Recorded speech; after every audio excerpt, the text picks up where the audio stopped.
Greetings, my fellow human. 'Tis I, your humble bard. I want to talk for a minute to the vote blue no matter who crowd, because your centrist panic is not persuasive. Yes, the Republicans are awful, but the Democrats should not just rely on the Republicans being awful. Think how much greater the turnout would be if they actually gave us something to vote for. I know we can't get you all to wrap your head around finding somebody different than sleepy old Joe, but maybe we can get you to understand that if you say, we're not just not as bad as the other guy, we're actually better than the other guy because we're going to do all of this stuff with a majority Congress. And we're not going to wait until after the election to start doing it. Joe can look at rescheduling cannabis without having to have Congress do it. If he can get a Congress in the next year that will not cause him a whole lot of grief and aggravation, then he can okay, I'm going to pass all these executive orders in the summer. We're going to, this is what we're going to do in the next 4 years, but y'all got to give me a majority. Think how much stronger of a message that is than just, we're better than the horrible Republicans. Please hold your nose and bite the shit sandwich. That's the position that you vote blue no matter who people are taking.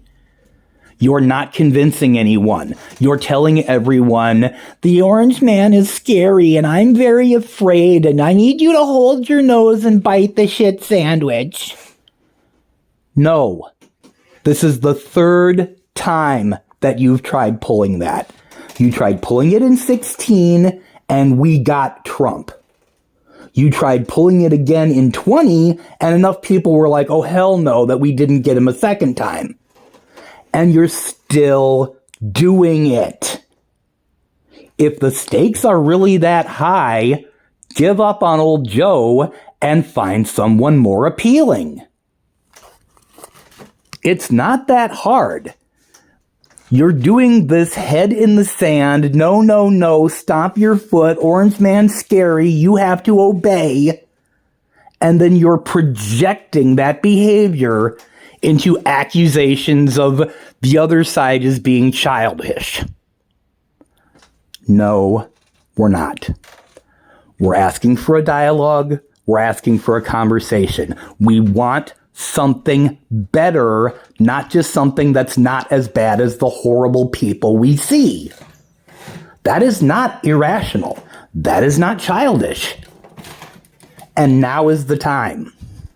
Now is the time before the before the primaries are done, before the convention in the summertime. Now is the time to say, look, we're not going to go back to the crazy people in the House and the even crazier orange man, but we're not going to just settle. We have leverage right now. We need to be using it. Joe? You can do better. Let's see it. At least that's what I think. Hope it gives you something to think about. Take care, y'all.